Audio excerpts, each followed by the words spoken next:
que tipo de cara era Jesus? De maneira geral, quando você fala de Jesus histórico hoje, né? Quando você fala de Jesus histórico hoje na academia, é assim, ó. Jesus era mais um sábio? A pessoal da década de 80, lá do Jesus Seminary, mais ou menos nessa direção. Jesus era um sábio, ponto. Jesus era um revolucionário. Pouca gente hoje em dia pensa dessa forma, mas tem ali algumas pessoas que defendem, não, Jesus era mais um revolucionário. Jesus era um profeta apocalíptico. Aí tem uma outra turma que vai nessa direção.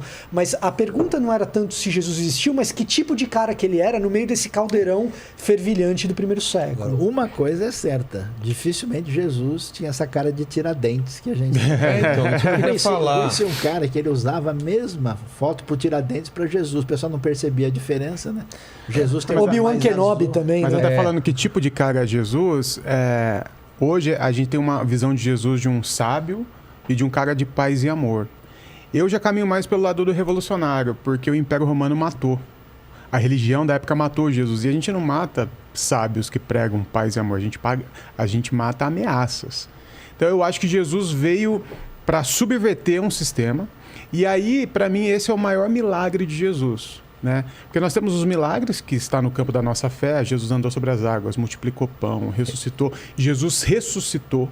Agora, existem os fatos. Jesus dentro de um ambiente, por exemplo, completamente machista e patriarcal, que era aquela época e ainda continua sendo de alguma forma, a tratativa que Jesus tinha com as mulheres, por exemplo, deixando a Maria sentar aos pés, que seria um crime. E Jesus defendendo ela, não atire daqui. Ela escolheu a boa parte. Aí é importante dizer o que a gente está querendo dizer com revolucionário. Porque você está me dizendo o seguinte, ele era um cara subversivo. Sim. Isso aí eu acho que não resta dúvida. Mas a subversão é amar o inimigo, né? Então, um pouco diferente dos revolucionários. A questão é a seguinte... Porque em nenhum momento ele fala em pegar em armas, em derrubar governo... Não, nesse tem sentido quem não, defenda essa hipótese. Tem quem defenda essa hipótese. Mas Jesus assusta todo mundo por quê? Porque ele cura o servo do oficial romano, do centurião. Esse cara é inimigo. Como assim você é Messias e está curando o cara? E ao mesmo tempo ele janta na casa do fariseu, conversa com a mulher samaritana e tem Madalena como... Então Jesus... Não, então querendo saber se a gente continua pagando imposto e falar César o que é de César. Isso. Então, ele ele poderia... Então, o pessoal quer setorizar Jesus. Jesus é do meu time. Isso. Mas ele veio tem uma agenda única, todo né? tipo de gente. Então, assim, o cara que é, sei lá, capitalista, não sei o quê, não, Jesus, ele pegou o Mateus lá, cobrava imposto, Jesus é do mercado. Não, Jesus é zelote, ele queria derrubar Jesus todo um mundo. liberal. A gente tem que lembrar uma das coisas... Anarcocapitalista. Exato. Não, e aí por aí vai. E esse é um dos grandes problemas da história, porque... Quando a gente começa a falar de Jesus, a gente quer puxar Jesus para o nosso time.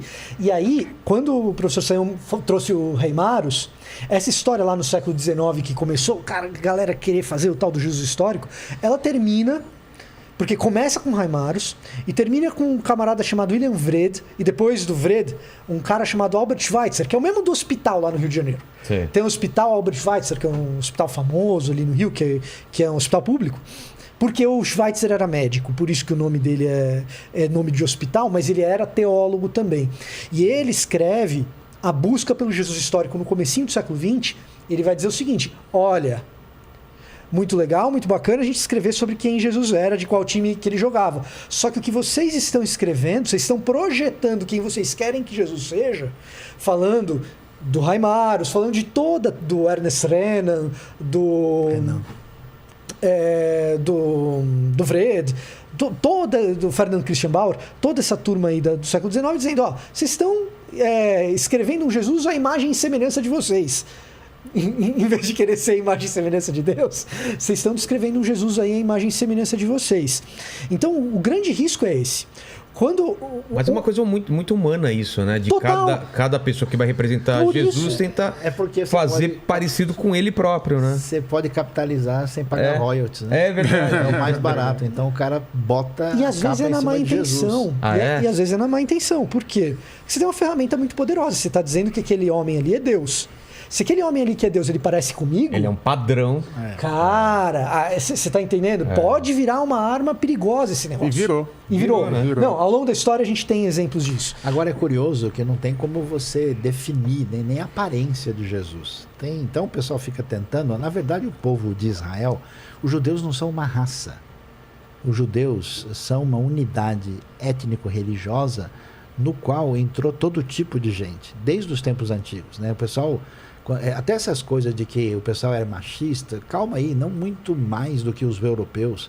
Na Bíblia tem Débora, tem Ruda, tem um monte de mulher. Tem uma mulher lá que é uma executiva da Paulista em Provérbios 31. Então isso é muito antissemitismo europeu. É o antissemitismo europeu que taxa tudo que é ruim em cima dos judeus, a base do nazismo. Aliás, né? esse é um outro problema. E não Eles não eram bem muito assim. diferentes da época que eles Não, viviam. Esse é um outro bem melhor do que os outros. Na verdade, a Israel até hoje é assim. Já ouviu falar de Golda Meir? Vai lá para você saber o que é uma Yiddish Mama. Conheça a realidade judaica de perto, para você ver que não é bem isso. Esse é um outro problema. O pessoal pinta na Europa, não. Infelizmente, a figura de Jesus foi usada, e é usada ainda, para cumprir esse tipo de agenda política, e muitas vezes muito escusa como agenda antissemita. Então, o que acontece? O que diz lá o credo apostólico? Padeceu sob Pôncio Pilatos, romano. Certo? Padeceu sob Pôncio Pilatos, romano. O que a gente está comentando aqui? Jesus, uma figura que faz com que Paulo seja perseguido, por quê? Por causa de um discurso anti-imperial, que a gente não sabe a extensão desse discurso anti-imperial de Paulo, mas tem um pouco. E o Império Romano é muito importante na perseguição dos primeiros cristãos.